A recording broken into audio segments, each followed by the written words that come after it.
പ്രിയപ്രേക്ഷകരെ, good evening show 1 മണിക്കൂർ പിന്നിടുകയാണ്. നമ്മൾ തലക്കെട്ടുകളൊക്കെ നോക്കിയിരിക്കുന്നു. ഇനി നമുക്ക് വാർത്തകൾ, വിശദാംശങ്ങൾ ഒക്കെ പരിശോധിക്കാം. Reporter breaking. ജി സുധാകരനെതിരെ ഗുരുതര ആരോപണവുമായി ആലുവയിലെ LDF സ്ഥാനാർത്ഥി AM ആരിഫ്.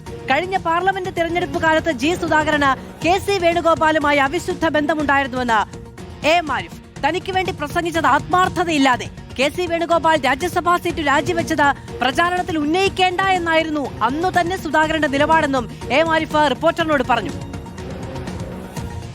അദ്ദേഹത്തിന്റെ ഉള്ളു നല്ലതല്ലായിരുന്നു പാർലമെന്റ് ഇലക്ഷൻ സമയത്ത്. പോയി പ്രസംഗിച്ചു എന്നൊക്കെ പറയുന്നതൊക്കെ ശരിയാണ്. KC വേണുഗോപാൽ രാജസ്ഥാനിൽ നിന്ന് ഇവിടെ നിന്ന് മത്സരിക്കുന്നതിനെ ചോദ്യം ചെയ്യരുതെന്നാണ് പുള്ളി പറയുന്നത്. പാർലമെന്റിൽ അദ്ദേഹം 2.5 കൊല്ലം ബാക്കിയുള്ളത് BJPക്ക് കൊടുത്തിട്ട് ഇവിടെ വന്ന് മത്സരിക്കുന്ന ഒരു വലിയ വിഷയമായി നമ്മുടെ മാധ്യമങ്ങളെല്ലാം ചർച്ച ചെയ്യപ്പെട്ടല്ലോ.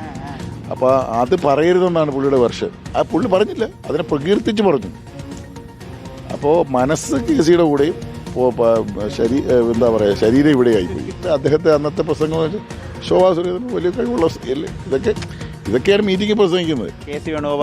ഇപ്പോഴൊന്നുമല്ല, വളരെ നേരത്തെ നെക്സസ് ഉണ്ടായിരുന്നു. ആദിൽ പാലോടുണ്ട് വിവരങ്ങളുമായി നമ്മളോടൊപ്പം. ആദിൽ, ഈ രാജ്യസഭാ സീറ്റ് രാജിവെച്ച് BJPക്ക് ഒരു MP ഉണ്ടാക്കി കൊടുത്തു എന്ന ആരോപണം CPM നിരന്തരം അന്നു മുതൽ ഇങ്ങോട്ടും ആ പ്രചാരണ കാലയളവ് മുഴുവനും ഉന്നയിച്ച ഒന്നാണ്. അത് പറയരുത് എന്ന് G സുധാകരൻ നിർദ്ദേശിച്ചു. തന്റെ പ്രചാരണ പ്രവർത്തനങ്ങൾക്കിടയിൽ പ്രസംഗിച്ചതൊക്കെ ആത്മാർത്ഥതയില്ലാതെയാണ്. ഈ ആരോപണങ്ങളൊക്കെയാണ് ഇപ്പോൾ ആരിഫ് ഉന്നയിക്കുന്നത്. ഉറപ്പായും ഗുരുതരമായ ആരോപണങ്ങളാണ് മാധു ഇക്കാര്യത്തിൽ AM ആരിഫ് ഉന്നയിക്കുന്നത്. നേരത്തെ AM ആരിഫിന് എന്താ അധികാരമോഹമില്ലേ എന്ന ചോദ്യം ഒരു ആരോപണമായി G സുധാകരൻ കഴിഞ്ഞ ദിവസങ്ങളിൽ ഉന്നയിച്ചിരുന്നു. 5 തവണയാണ് ആരിഫ് മത്സരിച്ചതെന്നും ഇപ്പോൾ ആലപ്പുഴയിൽ സീറ്റില്ലാത്തത് കൊണ്ട് ആലുവ പോയി മത്സരിക്കുകയാണെന്നുള്ള ആരോപണമുണ്ടായിരുന്നു. അതിനുള്ള തിരിച്ചടി, ആഞ്ഞടി എന്നൊക്കെ രൂപത്തിൽ പറയാവുന്ന പ്രതികരണമാണ് AM ആരിഫിന്റെ ഭാഗത്ത് നിന്ന് വന്നിരിക്കുന്നത്. പാർലമെന്റ് തെരഞ്ഞെടുപ്പ് സമയത്തു തന്നെ UDF സ്ഥാനാർത്ഥിയായിരുന്ന KC വേണുഗോപാലുമായി, AICC general secretary KC വേണുഗോപാലുമായി അവിശുദ്ധ ബന്ധമുണ്ടായിരുന്നു സുധാകരന് എന്ന ഗുരുതരമായ ആരോപണം AM ആരിഫ് തന്നെ ഉന്നയിക്കുകയാണ്. അന്നത്തെ LDF സ്ഥാനാർത്ഥിയാണ് ആരിഫ് എന്നത് പ്രത്യേകം ഓർക്കണം.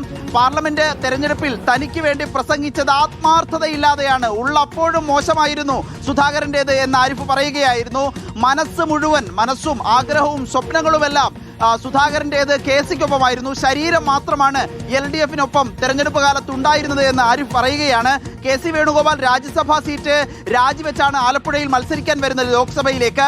ആ സമയത്ത് വലിയ പ്രചരണായുധമാക്കി രാജ്യസഭയുടെ ഒരു സീറ്റ് BJPക്ക് പണയപ്പെടുത്തിയിട്ടല്ലേ ലോക്സഭയിലേക്ക് മത്സരിക്കുന്നത് എന്ന് പ്രചരിപ്പിക്കണം എന്നതായിരുന്നു ആകെയുള്ള സന്ദേശം. പക്ഷേ അങ്ങനെ പ്രചരിപ്പിക്കേണ്ടതില്ല എന്ന് നിലപാടിലായിരുന്നു സുധാകരൻ എന്നുകൂടി ആരിഫ് പറഞ്ഞു വെക്കുകയാണ്. എതിർ സ്ഥാനാർത്ഥികളെ, പ്രത്യേകിച്ച് KC വേണുഗോപാലിനെയും BJPയുടെ സ്ഥാനാർത്ഥി ശോഭാ സുരേന്ദ്രനെയും പല പാർട്ടി മീറ്റിംഗുകളിലും മഹത്വവൽക്കരിക്കുന്ന പ്രതികരണങ്ങളാണ് നടത്തിയത്. അതൊക്കെ പരാജയത്തിലേക്ക് നയിച്ചിട്ടുണ്ടാകാം, ഘടകമായിട്ടുണ്ടാകാം എന്നുകൂടി AM ആരിഫ് പറയുകയാണ്.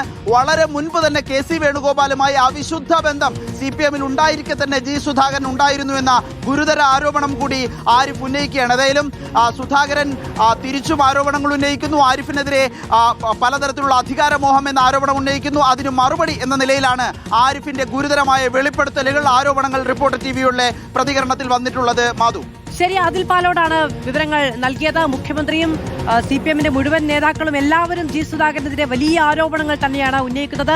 G സുധാകരന് മോശമൊന്നുമല്ല, അദ്ദേഹം P കൃഷ്ണപിള്ള സ്മാരകവുമായി ബന്ധപ്പെട്ട വലിയ വെളിപ്പെടുത്തലും ആരോപണങ്ങളും ഒക്കെയാണ് ഉന്നയിച്ചത്. ഇപ്പോൾ AM ആരിഫ് കൂടി രംഗത്ത് വന്നിരിക്കുകയാണ്. KC വേണുഗോപാലുമായി അവിശുദ്ധ ബന്ധമുണ്ടായിരുന്നു കഴിഞ്ഞ ലോക്സഭാ തെരഞ്ഞെടുപ്പിന്റെ കാലം മുതൽ എന്നുള്ളതാണ് ആരോപണം ഇപ്പോൾ മുന്നോട്ട് വെക്കുന്നത്.